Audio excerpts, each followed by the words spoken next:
El 17 de abril de 1961, cerca de 1.500 exiliados cubanos desembarcaron en Playa Girón, provincia de Las Villas, en la región central de Cuba, en un esfuerzo por liberar a su patria de la dictadura comunista de Fidel Castro, que había tomado el poder engañando al pueblo que lo había apoyado, creyendo que era demócrata.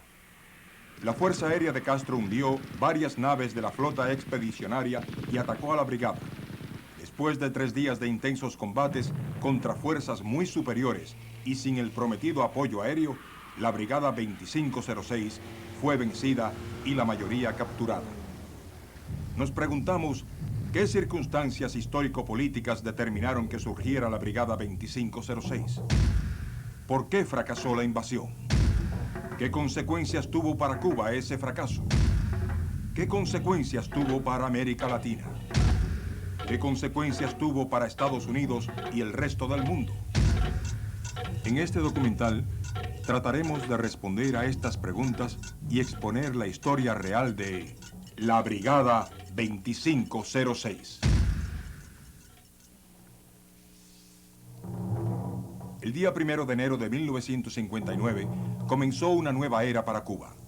Con la huida del dictador Fulgencio Batista, el país se llenó de regocijo, pero a la vez cayó en un gran vacío de poder. Ese vacío lo llenó rápidamente Fidel Castro Ruz, un joven abogado que se había alzado en armas, prometiendo el retorno a la democracia y la libertad contra el gobierno producto de un golpe de Estado. Castro sobresalió sobre otros grupos revolucionarios que también lucharon contra Batista. Con su movimiento 26 de julio logró apoyo popular, así como la prensa, especialmente la internacional. El pueblo de Cuba depositó su confianza en este nuevo líder como nunca antes.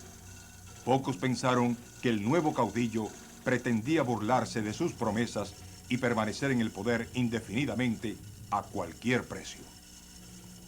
La Cuba que heredó Castro en 1959, a pesar de la crisis política, era un país en su etapa de despegue económico, sin grandes desniveles sociales y estaba a la cabeza de América Latina en los indicadores de niveles socioeconómicos más importantes. Poco a poco se va observando que los ideales proclamados en la Sierra Maestra son olvidados, como la restauración de la Constitución de 1940, las elecciones en 18 meses y la libertad de prensa y sindical. La aplicación masiva de la pena de muerte causa confusión internacional. Se observa además la creciente falta de tolerancia a la crítica, la violación de los procesos judiciales y las confiscaciones de propiedad sin justificación ni compensación. Poco a poco se van controlando las instituciones sociales, como los sindicatos y organizaciones gremiales, y situando en su dirección a personas de claros antecedentes comunistas. Estos eran indicadores claros de que se avanzaba hacia ese tipo de sistema por el cual no había luchado el pueblo cubano.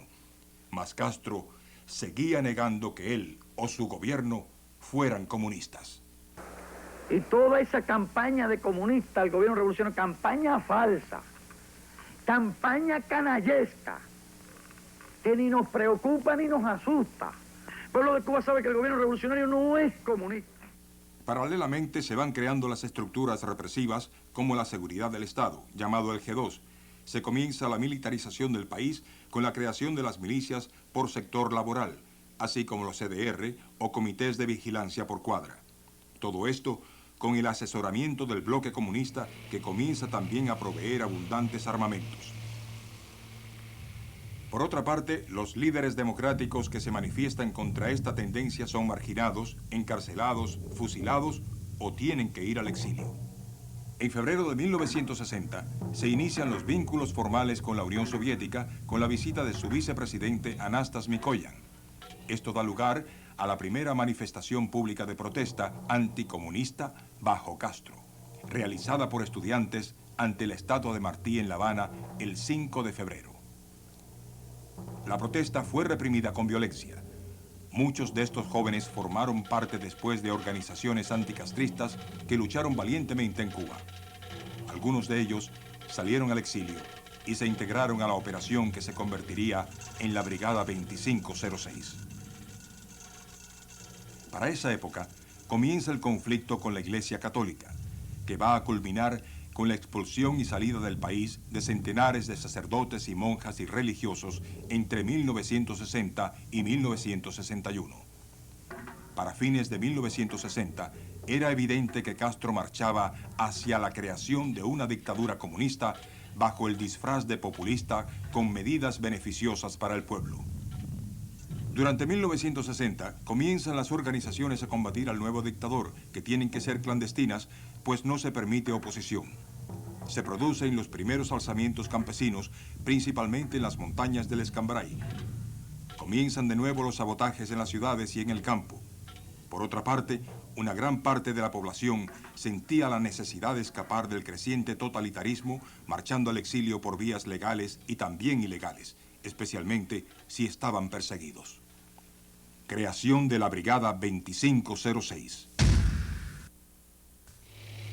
La necesidad de unir fuerzas para combatir mejor al naciente totalitarismo castrista, respaldado por los soviéticos, impulsa a los dirigentes de las principales organizaciones de extracción democrática a crear un organismo político, el Frente Revolucionario Democrático, FRD, presidido por Tony Barona, destacado líder democrático cubano.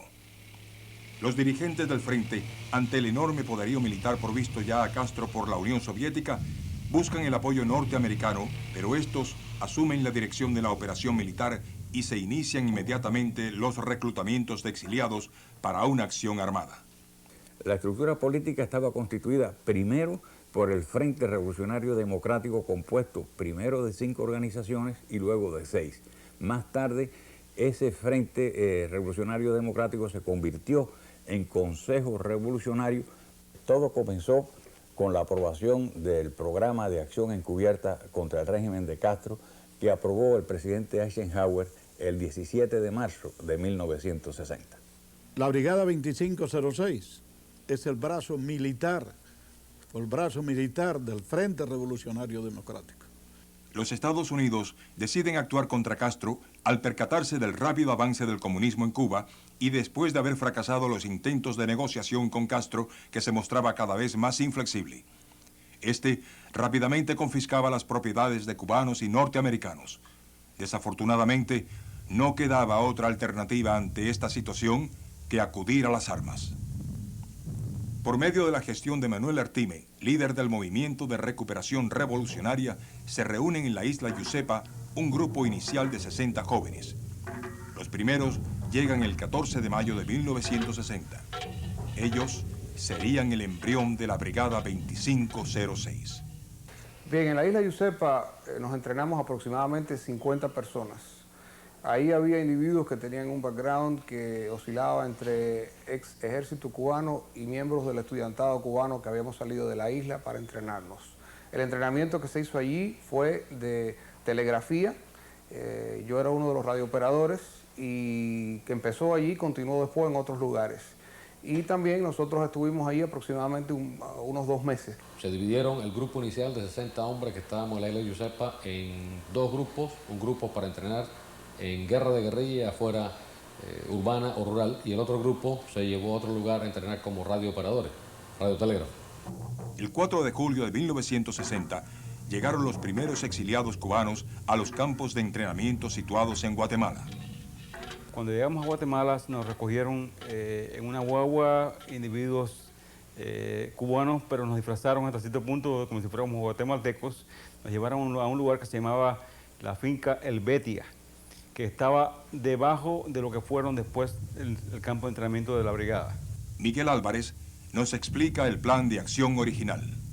Fue un plan elaborado por el coronel Vallejo de acuerdo con la Agencia Central de Inteligencia, en donde él tenía como experiencia su lucha en las Filipinas y creía que el ablandamiento en Cuba tendría que venir por unos tines negros, grises y blancos, que eran los que iban a trabajar en montaña, ciudad, campo y ciudad.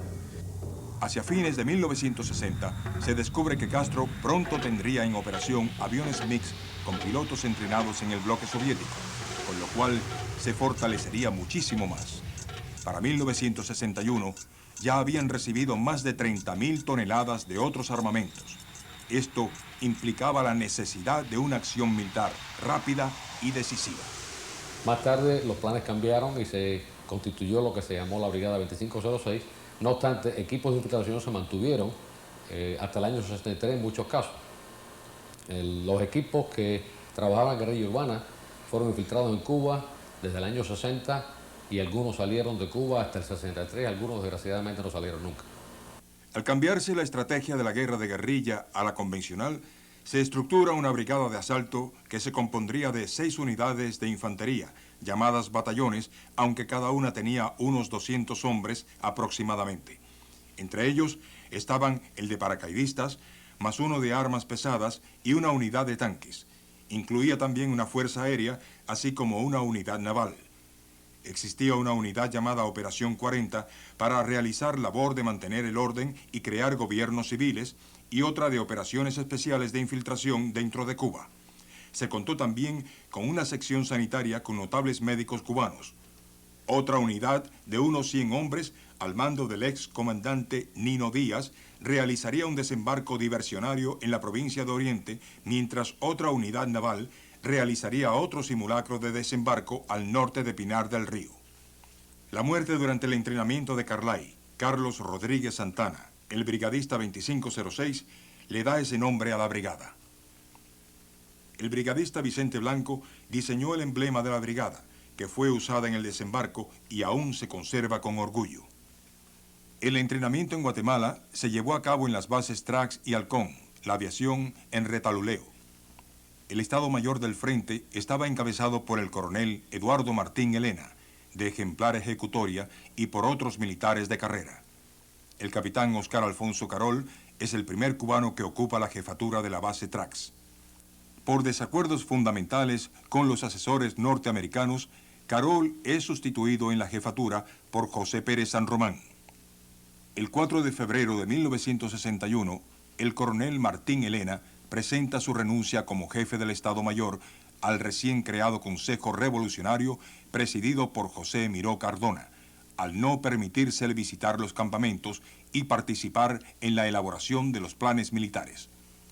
Manuel Artime se convirtió entonces en el enlace entre el Consejo y el aparato militar, cuyo mando supremo estaba en manos de Estados Unidos. Algunos brigadistas nos hablan de cómo era la moral en los campamentos. La moral era alta, todo el que estaba allí estaba porque quería estar allí y porque sabía que era para ir a liberar a nuestra patria.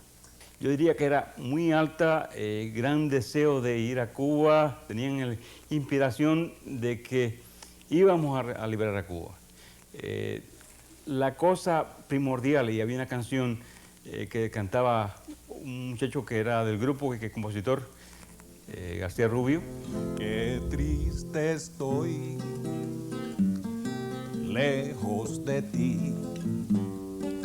Ay, pero ¿qué voy a hacer si mi deber es... La canción Qué triste estoy, lejos de ti se compuso en el Betia, en la finca El Betia. Nosotros acabamos de llegar de Yusepa y entonces fue una inspiración a base del sentimiento de todos, que habíamos dejado las novias, otro las señoras recién casados.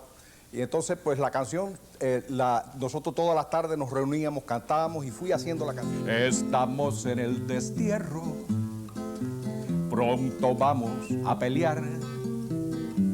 Nuestra patria nos reclama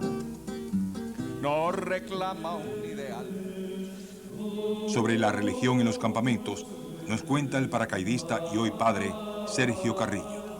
La actividad de la Brigada 2506 comienza en los campamentos con el padre Cabero, que era el capellán de la aviación. El padre Lugo y el padre Macho, que eran de la parte militar, y el padre Acera, de la parte de los paracaidistas.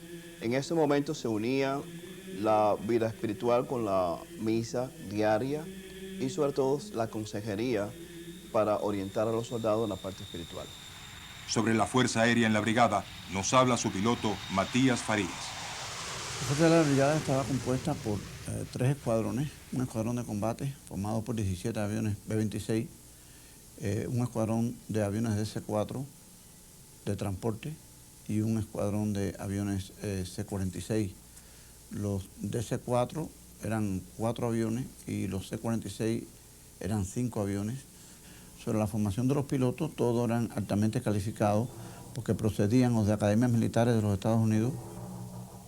A las guerrillas rurales, compuestas mayormente de campesinos y exmilitares rebeldes, era necesario ayudarlas.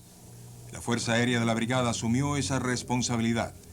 Esto se convirtió en un serio problema logístico.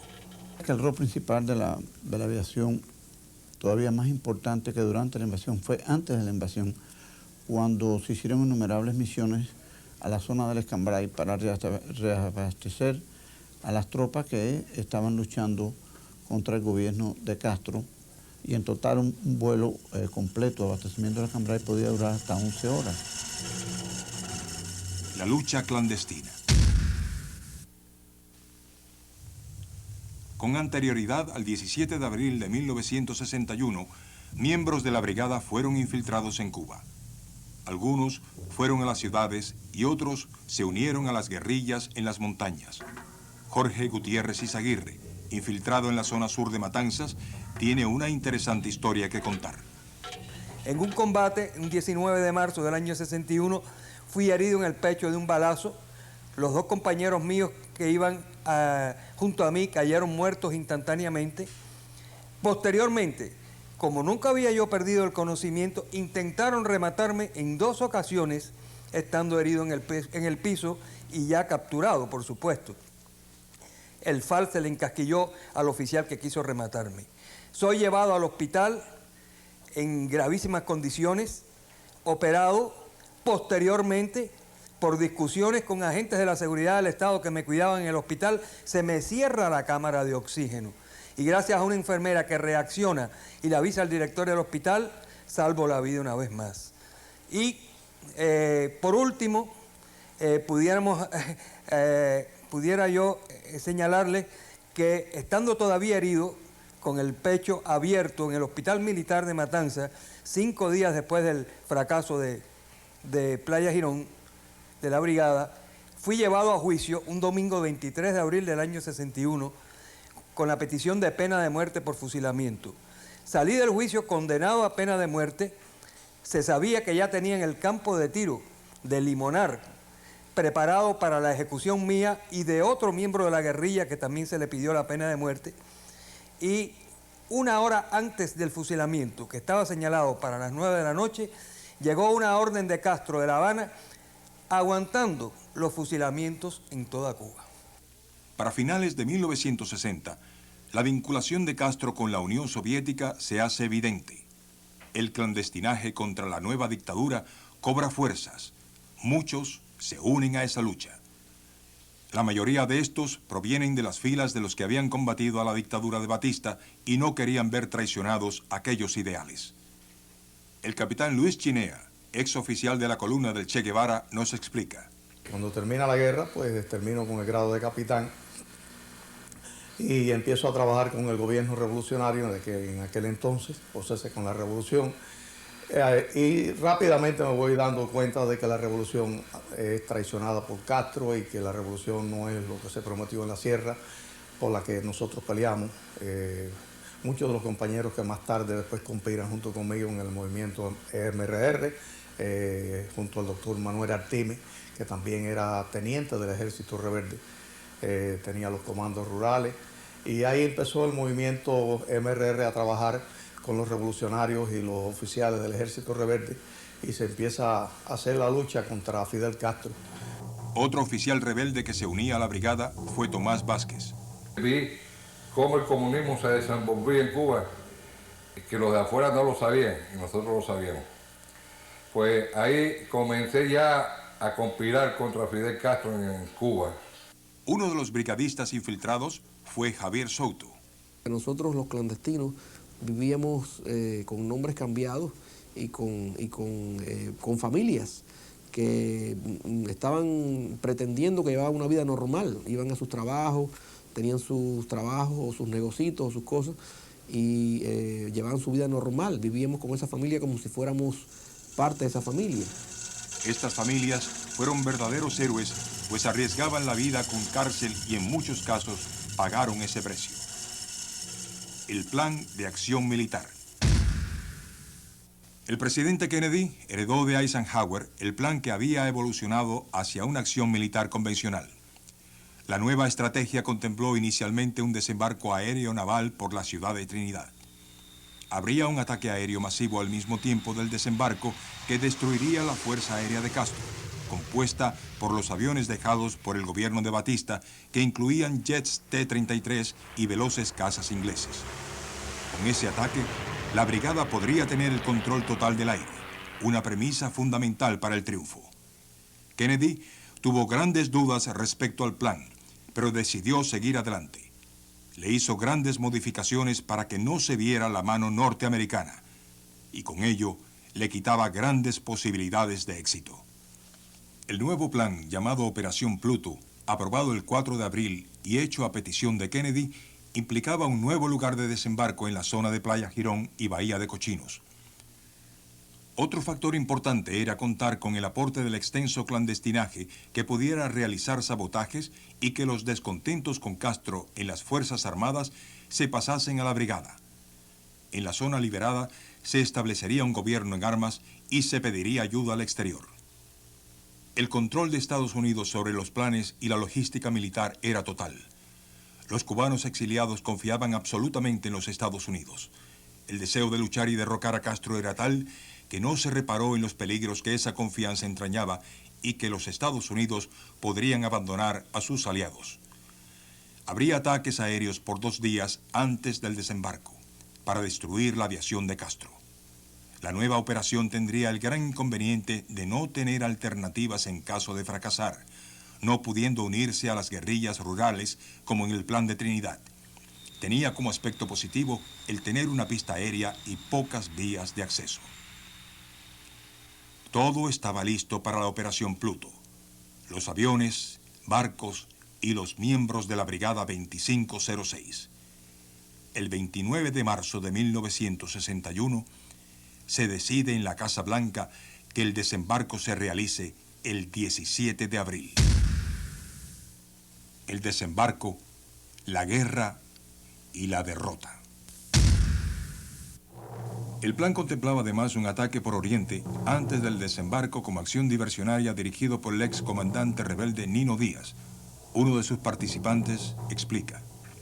Lamentablemente la operación no ocurrió, no pudo llevarse a vías de hecho porque estaba virtualmente tomada toda la costa y se nos dio instrucciones entonces de continuar hacia Bahía de Cochinos, a donde llegamos pues 2 o 3 días tarde y ya todo estaba virtualmente perdido.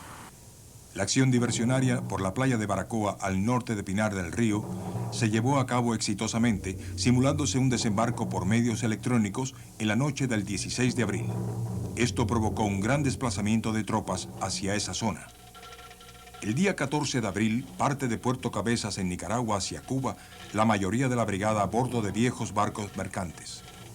El Houston, el Río Escondido, el Atlántico, el Caribe y el Lake Charles. Los paracaidistas, después de recibir instrucciones de combate, parten en la madrugada del 17 de abril. El presidente Kennedy había afirmado públicamente que los Estados Unidos no intervendrían en Cuba a pesar de haber ellos organizado enteramente la operación. Por su parte, los dirigentes cubanos confiaban con el apoyo norteamericano, dadas las promesas de Kennedy de ayudar a los luchadores por la democracia. Hasta el último momento, Kennedy tuvo reservas sobre la operación. En discusión con Allen Dulles, jefe de la CIA, consideró sobre la opción de deshacerse de la brigada. Kennedy afirmó, si tenemos que deshacernos de ellos, es mejor que los tiremos en Cuba, especialmente si ahí es donde quieren ir. El día 15 se realiza el primer ataque aéreo. Siguiendo con su temor de que no se notase la presencia norteamericana en la operación, el presidente Kennedy ordenó reducir a la mitad los aviones atacantes con la idea de causar menor revuelo publicitario. El coronel Matías Farías nos explica sobre esto. El rol principal durante el bombardeo del día 15 fueron 3 aviones a San Antonio, 3 a Colombia y 2 a la base aérea de Santiago de Cuba.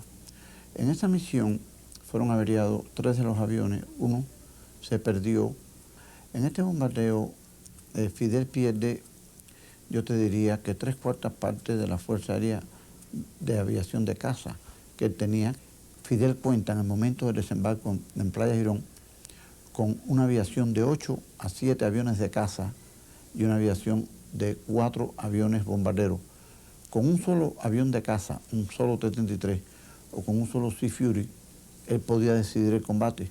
Como resultado de los ataques aéreos del 15 de abril, el gobierno cubano denuncia en las Naciones Unidas, por medio de su canciller Raúl Roa, el ataque y acusa a los Estados Unidos como agresor. El embajador norteamericano ante las Naciones Unidas, Adlai Stevenson, no sabía los detalles de la operación de bombardeo. Él, sin saber que era falsa, repite la versión oficial de la CIA.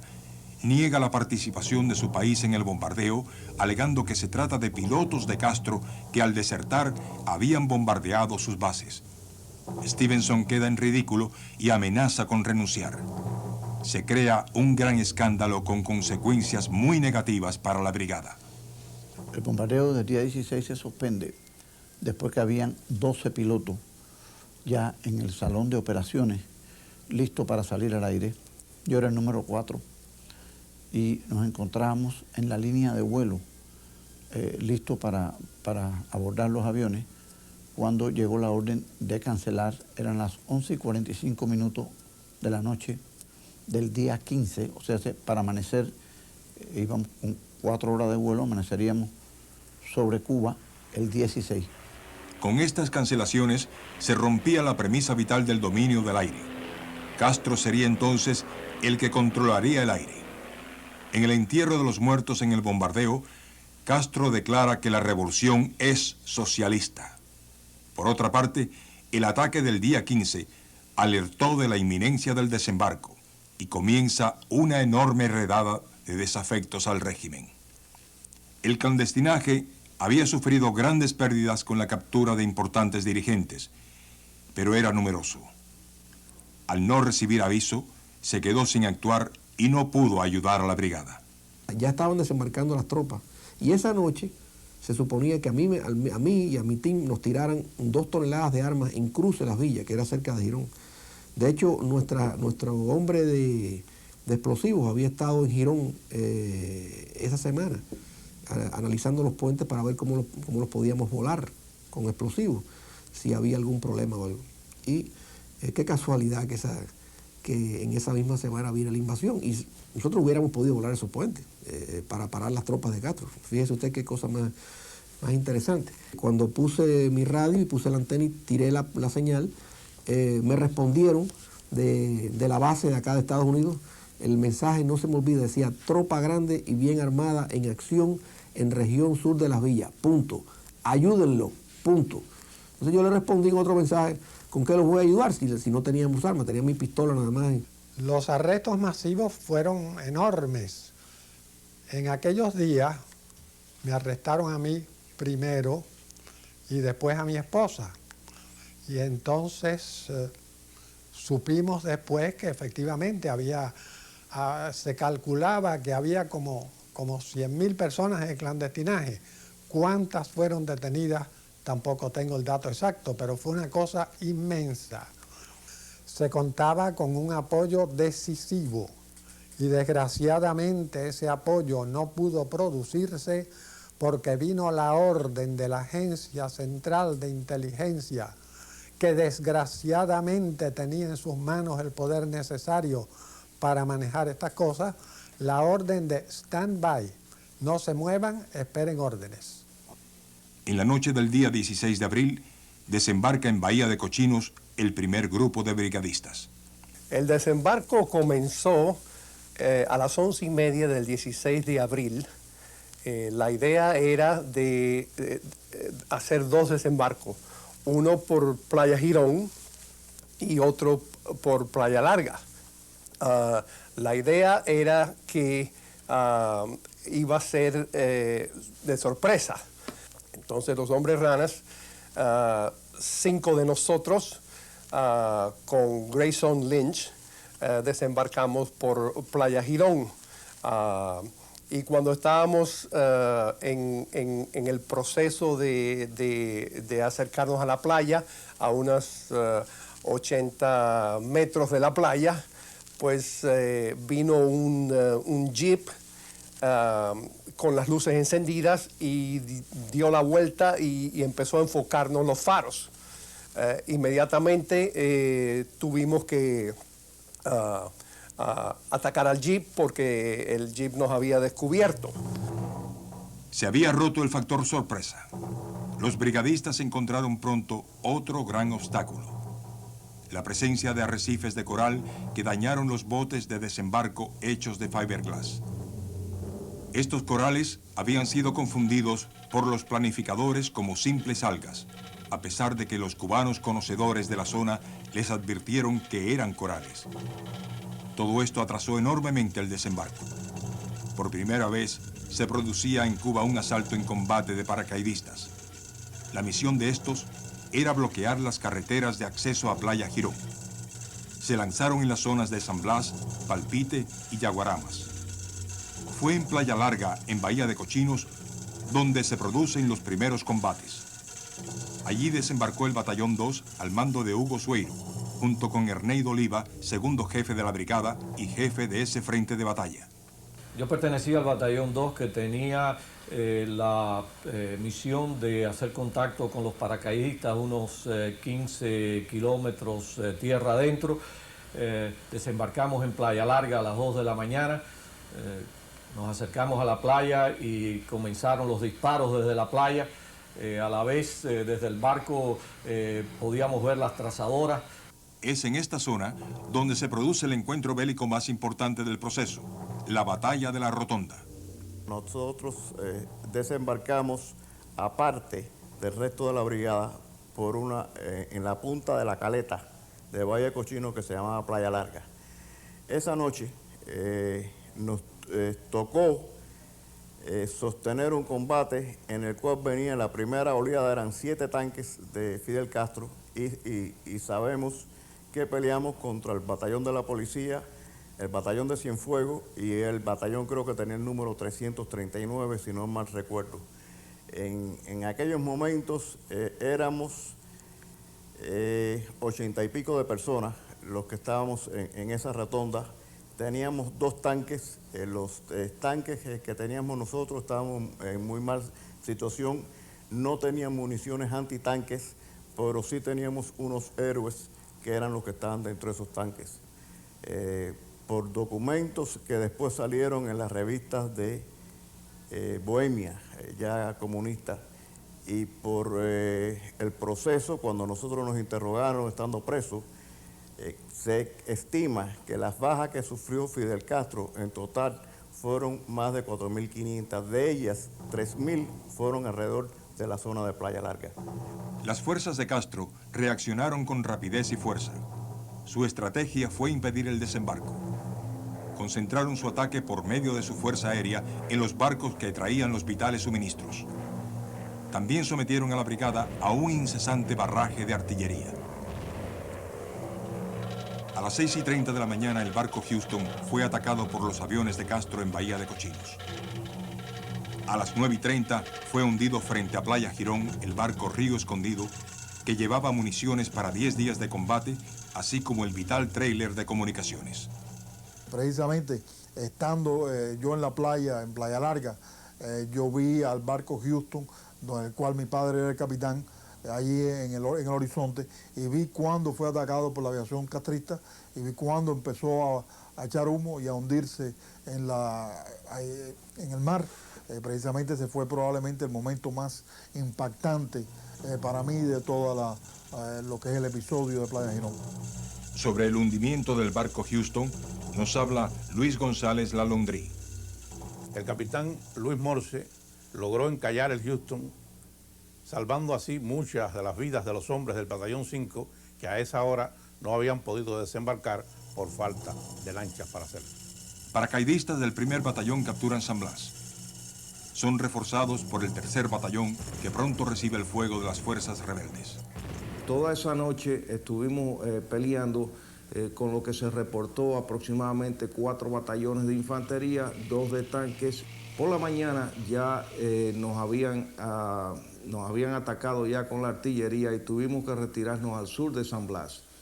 En ese momento nos reconcentramos e hicimos un contraataque.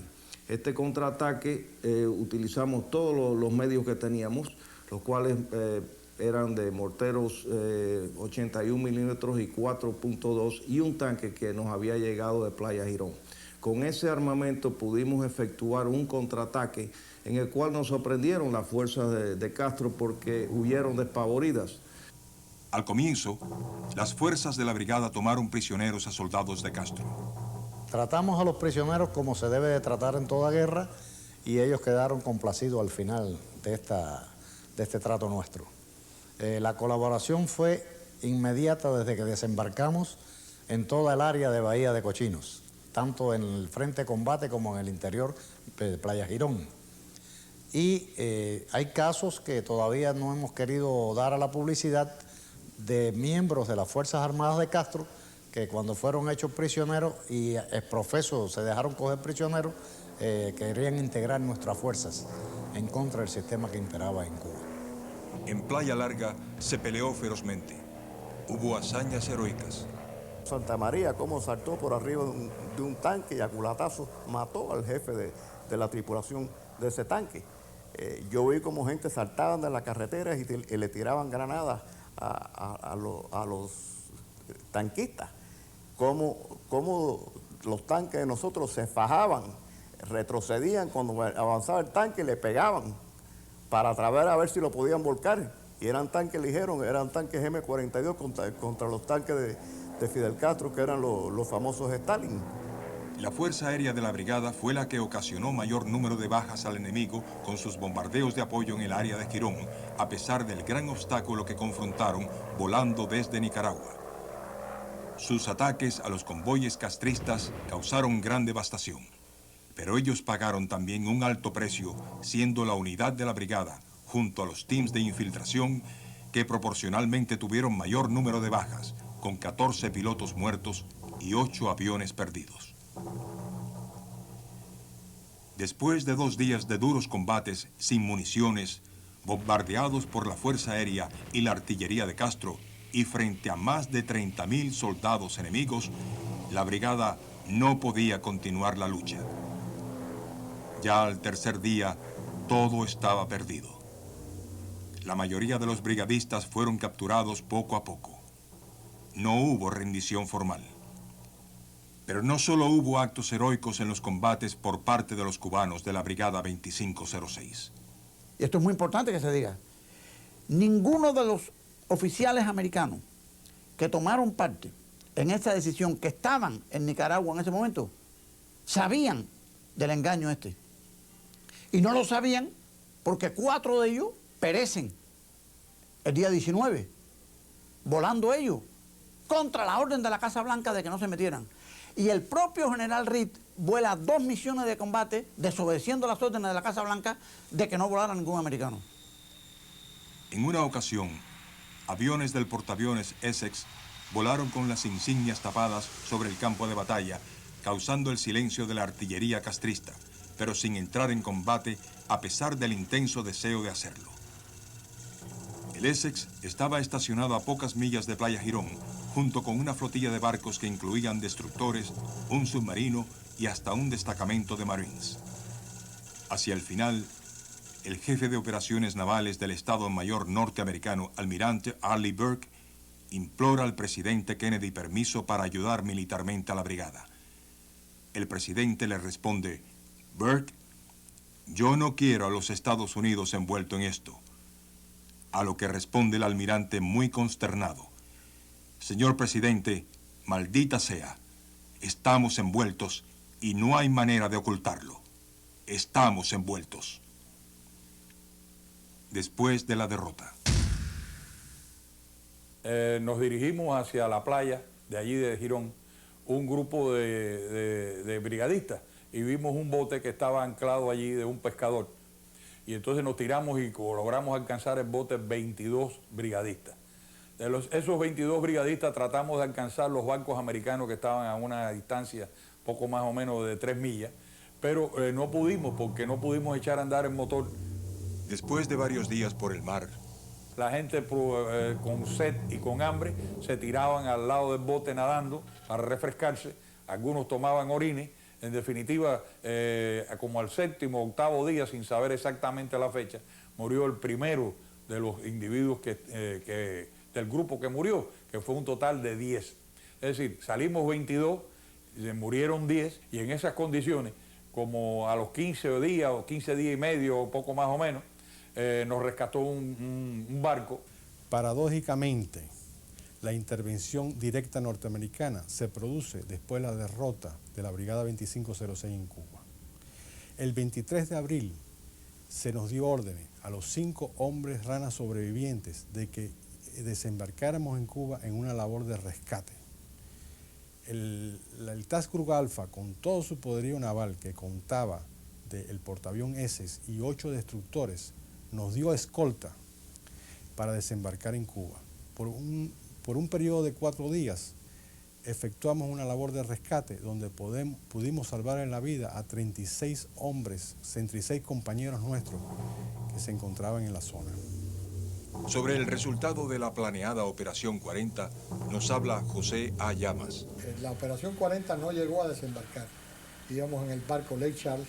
Ahora, el coronel Vicente León y su ayudante René Silva, ambos desembarcaron con el Estado Mayor y ambos perecieron en Bahía de Cochino.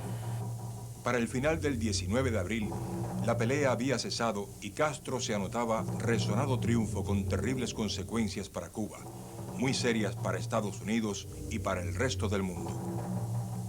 Fue una noche muy triste porque nos sentíamos abandonados por nuestros amigos, por nuestros aliados. Fue una noche larga, una noche difícil, una noche que jamás olvidaré, porque realmente nunca pensé que nuestros aliados, nuestros hermanos americanos, nos iban a dejar abandonados. Más de 100 brigadistas capturados fueron introducidos en un camión rastra. Orlando Urra nos narra esta dantesca historia. Ese día, que fue el día más espantoso que yo he tenido que reconocer que ha pasado por mi experiencia, habíamos alrededor de 120 a 130 hombres. Llegó Osmani Cienfuegos con una rastra. En esa rastra se nos obligó a entrar, una rastra herméticamente cerrada. Fue lo más dantesco que yo he padecido desde que nací. Los hombres estaban muriéndose, gritando, abriendo con sus cinturones pequeñas aberturas por los metales de la rastra, tratando de obtener un poco de aire para seguir viviendo. Murieron 9 hombres, cuando nos abrieron la rastra, sacaron 9 muertos y uno muy grave que murió al otro día en el hospital. Así que fueron 10 los muertos que hubieron en la rastra. Los brigadistas capturados fueron llevados a La Habana. Rafael Cabezas explica lo que le sucedió a él y a un grupo de prisioneros. Alrededor de 40 hombres presos en lo que era el antiguo servicio de inteligencia militar en Colombia, llamada Ciudad de Libertad en este momento. Y una noche nos llamaron y nos sacaron con las manos amarradas a la espalda. Nos condujeron en una guagua cerrada y en ese momento, con una custodia de milicianos, nos condujeron al campo de tiro de Limonar. Fuimos colocados como en posición de ejecución para querernos fusilar. Un capitán del ejército rebelde, del cual nunca hemos sabido el nombre, increpó a los milicianos con una ametralladora Thompson en la mano e impidió que se nos fusilara. Varias personas exponen su criterio de por qué fracasó la invasión. La invasión fracasa directamente debido a la orden del presidente Kennedy de suprimir los vuelos de nuestros aviones a Cuba para destruir la Fuerza Aérea de Fidel Castro. La invasión fracasa por incumplimiento por parte de las autoridades norteamericanas de compromisos que se habían hecho. La invasión fracasa primordialmente porque el presidente de los Estados Unidos cambió los planes originales. Esto se nos había dicho constantemente por nuestros instructores, que el aire sería nuestro. Esto no ocurrió así y fue todo lo contrario. El aire fue del enemigo, que derribó nuestros aviones y que hundió los barcos fundamentales de suministro. En segundo lugar, y tal vez en un nivel muy parecido, estaba el hecho de que no se contó en lo absoluto con el potente clandestinaje que existía dentro de Cuba. En la opinión de muchos brigadistas, un solo avión jet de apoyo hubiera hecho la diferencia entre el triunfo y la derrota. Varios brigadistas fueron llevados a la televisión para ser entrevistados. Como un mes después de haber fracasado el intento de Bahía de Cochino, el régimen cubano trató de hacer una patraña en su cosa propagandística de hacer parecer al contingente brigadista como emisarios americanos, en vez de como cubanos luchando por la libertad y la democracia en Cuba.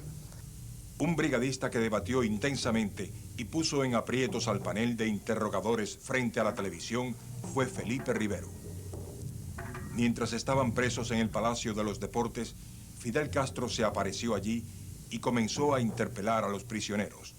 Juan Pérez Franco fue testigo de lo siguiente. Allí, si se recuerda, se entrevistaron a varios miembros del batallón de paracaidistas, entre ellos al compañero Tomás Cruz, que era jefe de la compañía. Es conocido, hace historia y refleja el carácter y los principios con los que nos llevó nosotros a Cuba, cuando Castro le dijo a él: ¿cómo estás tú aquí si ahora los negros, porque Tomás Cruz era de color, cómo estás tú ahora aquí si ya los negros se pueden bañar en la playa con los blancos? A lo que Tomás Cruz, muy humildemente, muy tranquilamente le contestó: comandante, yo no he venido aquí a bañarme en las playas cubanas, yo he venido a liberar a mi patria. En el Palacio de los Deportes también estuvieron numerosos campesinos detenidos, acusados de colaborar con la brigada.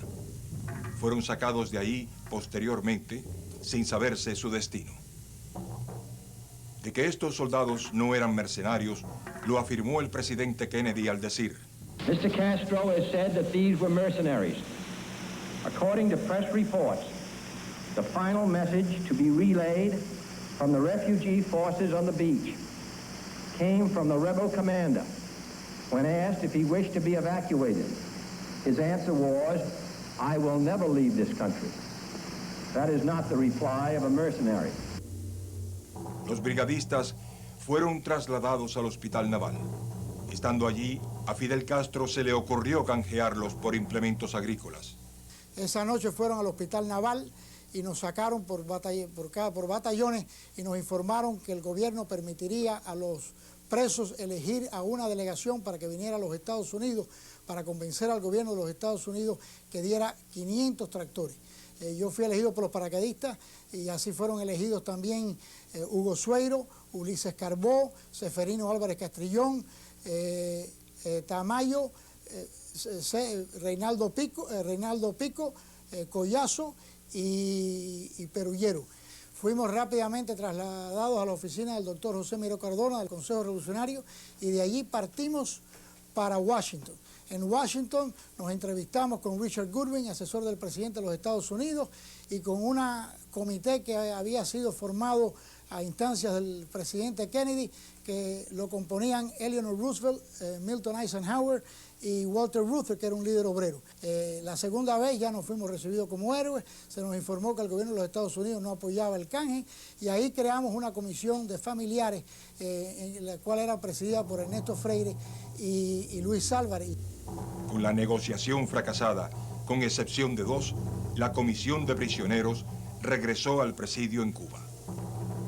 El día que salimos de vuelta, fuimos a coger el avión con el alma entristecida. Primero porque sabíamos que no había solución inmediata y segundo porque estábamos dejando atrás a nuestros familiares, a nuestros hijos. La prisión y el juicio. Los brigadistas fueron llevados a la prisión del Castillo del Príncipe en La Habana el 17 de julio de 1961. Mientras esperaban los resultados de la gestión del canje por tractores, los brigadistas mantuvieron su fe religiosa. El padre Tomás Macho nos cuenta. Una vez en la prisión, sí pude decir misa por lo menos 2 veces, con asistencia de toda la galera, porque clandestinamente introducían las hostias y el vino camuflado como si fuera una medicina. Y que dijimos la misa y fue nuestro gran aliento. Además, traían en las visitas hostias consagradas, de nuevo clandestinamente, y yo las repartía a todos aquellos que libremente querían acercarse. Varios meses después, los brigadistas fueron sometidos a juicio, comenzando el 29 de marzo de 1962. El juicio fue para nosotros una cosa inesperada. Nos enteramos por los presos comunes que se iban a celebrar dentro de unos días. Ese día nos sacaron de las galeras y nos fueron llevando hacia el patio central del Castillo del Príncipe. Y allí comenzaron los juicios. En el tribunal estaba el comandante Piñeiro, conocido como Barbarroja, estaba el comandante Almeida, estaba Augusto Martínez, y el abogado defensor, si le podemos decir abogado defensor, era el doctor Cuba, que casi nos pidió paredón.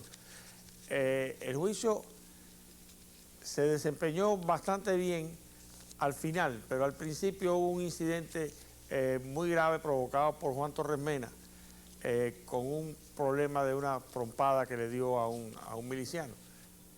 Yo empecé a saludar a los compañeros míos que estaban atrás de mí, porque yo hacía hace rato que no lo veía, y entonces un miliciano me llamó la atención y me mentó la madre, y yo no se lo aguanté. En ese momento le tiré una trompada, me tiré un bayonetazo, le quité el rifle, y ahí se formó un molote muy grande, que por poco hay muertos. Los oficiales brigadistas coordinaron la estrategia que seguirían en el juicio. Tuvimos una reunión en la cual decidimos de que nadie hablaría nada más que el comandante de la brigada, el señor Pepe San Román. Se acordó durante el juicio, una vez que empezaran a hacernos los cargos, que el señor San Román hablaría, el cual rehusó reconocer el juicio como un juicio legal, ya que no reconocíamos al gobierno de Castro como el gobierno legal de Cuba y por lo tanto no podía juzgar nuestros hechos. Se rehusó la defensa del juicio y así fue como se condujo el juicio. Estuvimos como 2 semanas, nos bajaban por la mañana a las 8 de la mañana hasta las 5 de la tarde oyendo cargos y cargos. La sentencia fue dictada con intención de crear pugnas entre los brigadistas, al poner indemnizaciones de $25,000, $50,000 y $100,000 a cada uno, más 30 años de prisión. Los condenados a $100,000 de indemnización fueron enviados al presidio de Isla de Pinos. Hubo juicios separados a otros brigadistas, algunos miembros de los teams de infiltración y varios brigadistas fueron fusilados. Hubo un primer juicio a los prisioneros de la Brigada 2506, donde 5 fueron condenados a muerte el día de la Caridad del Cobre, 8 de septiembre de 1961, y 9 a 30 años de reclusión. 5 de ellos estuvieron en prisión por 18 años, 2 murieron en las mismas por falta de asistencia médica y 2 cumplimos hasta 25 años de sanción. Al producirse el canje en el 1962, quedamos en prisión 9 que participamos en la invasión y 10 integrantes de los teams de infiltración.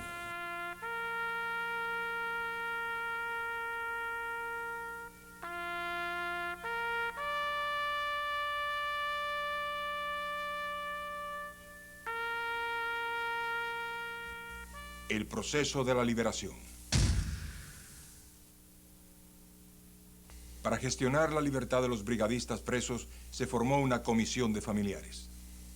La comisión de familiares decidió que tenía que reunirse con Fidel Castro para poder empezar a negociar. Le pedimos permiso para ir a La Habana, nos lo dieron, fuimos a Cuba, tuvimos 2 extensas entrevistas con él. En la primera se negoció la liberación. Entonces él sorpresivamente dijo que no iba a entregar a los heridos y enfermos, que el importe de las penalidades de cada uno pues serían pagadas después, que sí que se estaban entregando al crédito. Entonces después de eso tuvimos una segunda entrevista con él, quedó terminado todo, regresamos a Miami y empezó la gran campaña nacional para liberar a los prisioneros. En ese momento fue cuando se hizo el contacto con el abogado Donovan, que representaba a Bobby Kennedy, que a su vez representaba a su hermano el presidente y a la Casa Blanca, y que fue el que manejó las negociaciones hasta el final. Los prisioneros heridos fueron los primeros en ser liberados. Humberto Cortina explica cómo fue. Básicamente se debió a dos factores fundamentales. Uno fue el comité de familiares y que haciendo un esfuerzo lograron conversar con el régimen de Castro, y la ayuda del abogado Donovan, que lo que logró fue que al principio eran 500 tractores y después fue por los 62 millones de dólares. Pero se escogieron a un grupo de los heridos para que sirvieran de voceros y trataran de ayudar a recolectar el dinero necesario para la liberación de todos los compañeros. En algunos casos, hubo el pago de rescate en efectivo. Néstor Williams nos cuenta su caso. Bueno, una sorpresa, una donación de un gran americano, William D. Poli, que pagó $25,000 en efectivo. El señor Martínez Echenique nos explica cómo fue el trato en la prisión. Jamás hubo buen trato, jamás hubo buena comida, todo lo contrario. Se nos trató con una bayoneta en la mano y con las metralletas disparando dentro de las galeras. Las humillaciones hacia nuestros familiares son indescriptibles, a nuestras madres, a nuestras esposas. En ningún momento podemos decir que el régimen de Castro tuvo condescendencia con los brigadistas. Mientras cumplían condena, los brigadistas desarrollaron distintas actividades. De todo tipo de clases se organizaron, desde alfabetización para aquellos que sabían muy poco, hasta pues clases de literatura, de historia, de distintas disciplinas. Personas que tenían talento pues para dibujar, pues dibujaban. Otros que tenían pues talento para trabajar manualmente, pues hacían cosas, desde rosarios que se hicieron muy populares, y todo esto con unas herramientas artesanales completamente improvisadas, sin ningún tipo de herramientas, con cajas de tabaco que a veces nos dejaban entrar, pues se improvisaban y se hacían crucifijos, se hacían una cantidad de cosas tremendas. En cuanto a la parte musical, que es donde yo me desenvolvía, naturalmente teníamos tríos de guitarra, de voces.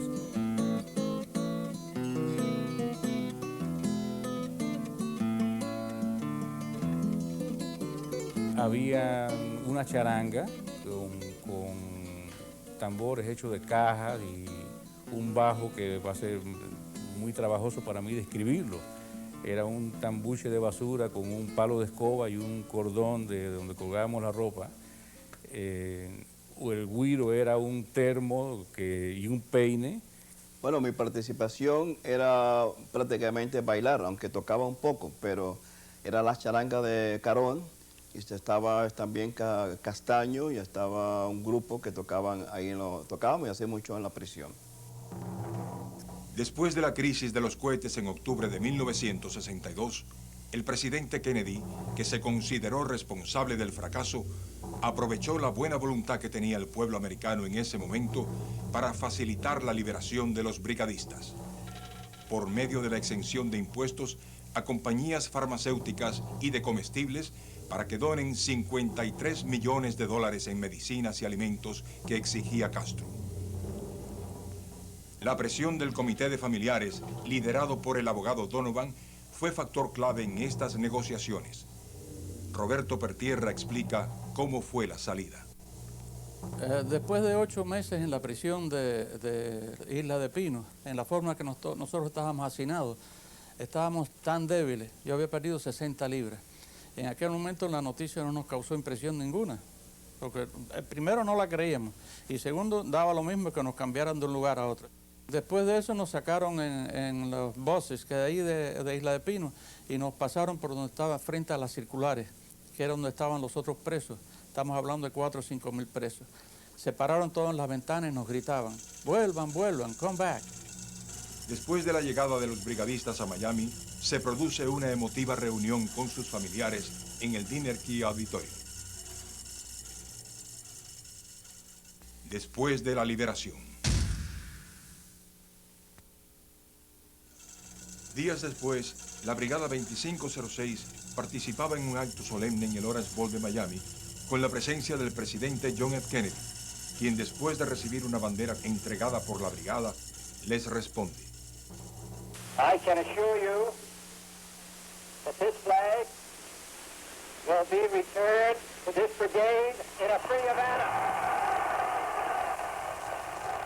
La brigada, como cuerpo armado voluntario de variadas ideologías y comprometida con la libertad de Cuba, quedó disuelta, pero el compromiso individual quedó en pie. Se creó la Asociación de Veteranos. Algunos fueron a las Fuerzas Armadas de Estados Unidos para continuar la lucha por la libertad de Cuba. En el nuevo local hay una biblioteca y sala de conferencia. En otro salón está el museo con recuerdos de la heroica gesta de Bahía de Cochinos, las fotos de los brigadistas caídos en las luchas y de los que han fallecido después. Consecuencias de la derrota.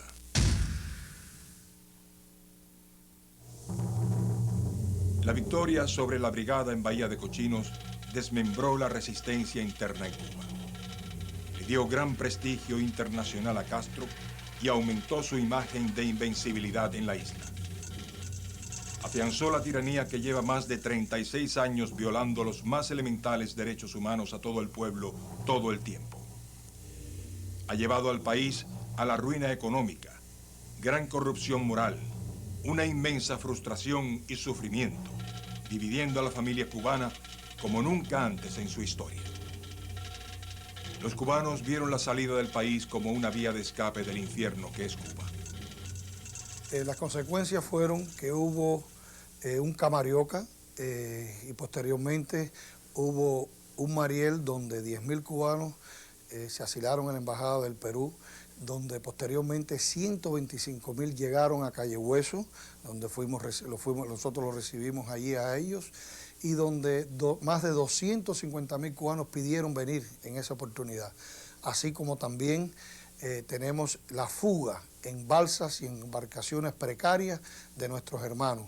En resumen, cerca de 2 millones de cubanos que hemos estado esparcidos por todas partes del mundo, buscando un refugio, buscando un lugar donde podamos respirar libertad.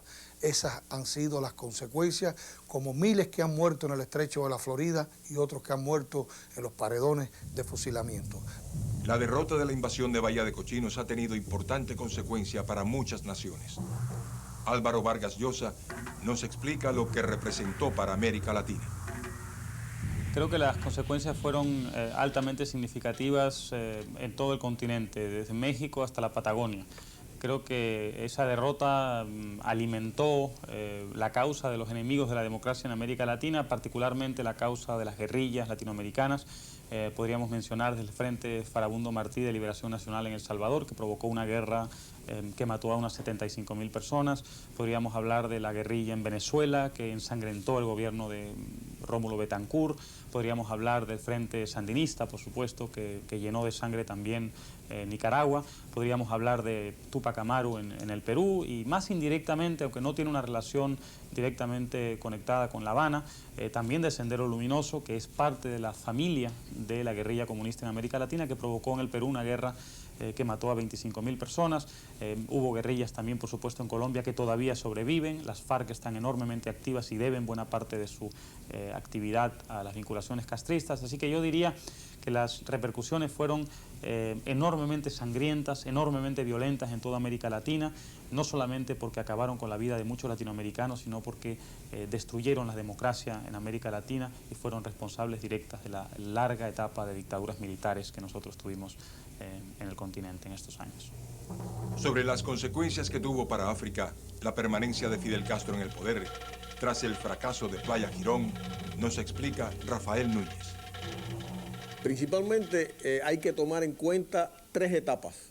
Una primera etapa que es de los 3 primeros años fundamentalmente del proceso revolucionario en Cuba, que se basa en que vienen a Cuba los principales líderes africanos, como pueden ser Jomo Kenyatta, Sékou Touré, Kwame Nkrumah y otros líderes del África Negra.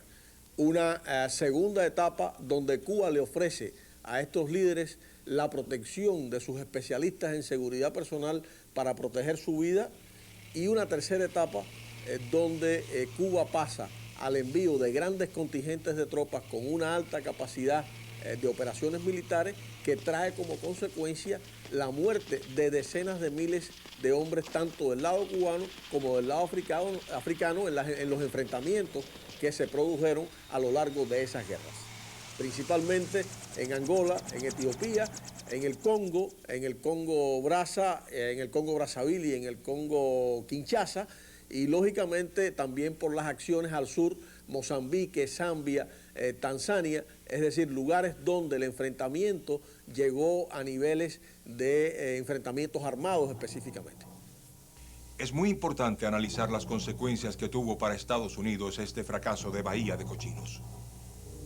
La primera gran consecuencia fue debilitar enormemente el prestigio de los Estados Unidos en la América Latina y en el mundo, porque los Estados Unidos eran el país victorioso después de la Segunda Guerra Mundial.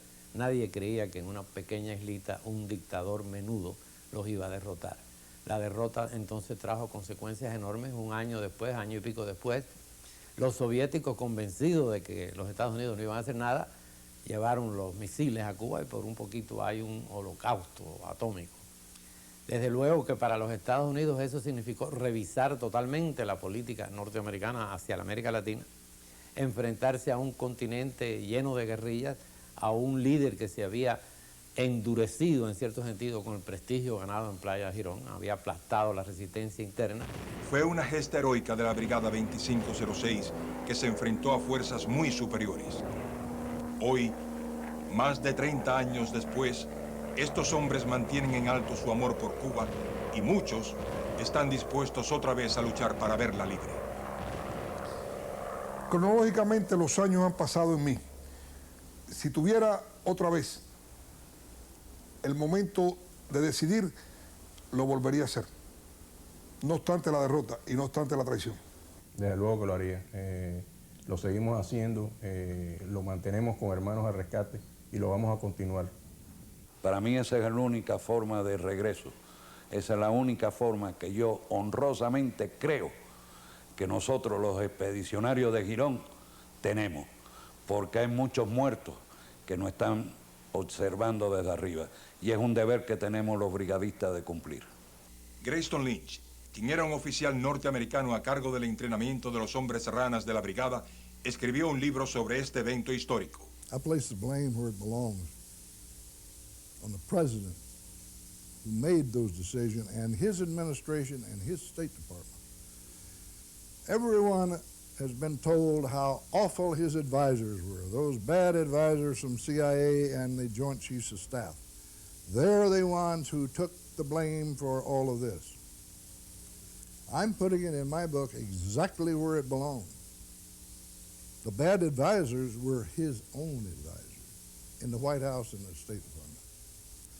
They made the decisions even though the CIA and the Joint Chiefs of Staff were pleading with them not to do this. They did it anyway, and when it was over with, they blamed them for it. It was a whitewash. Over the years, this has been referred to as the Bay of Pigs fiasco. It was not a fiasco. It was a tragedy, both for the United States and for the brigade. The brigade fought their heart out for 3 days and nights, not realizing that that battle was lost before they ever saw the Bay of Pigs. It was lost in Washington before the first troops ever touched the shore. En Miami, el monumento a los que dieron sus vidas en Playa Girón por salvar a Cuba del comunismo con su llama votiva permanente es un recordatorio constante de la gesta de la Brigada 2506, comenzada el 17 de abril de 1961. En él se hallan los nombres de los cubanos y los norteamericanos caídos entonces por la causa de la libertad. Todos los años, al llegar la fecha aciaga, se les rinde especial tributo que sirve también como recordatorio al pueblo cubano, al norteamericano y al mundo de que la meta que se impusieron los brigadistas aquel día aún está por cumplir y que esas muertes no pueden ser en vano.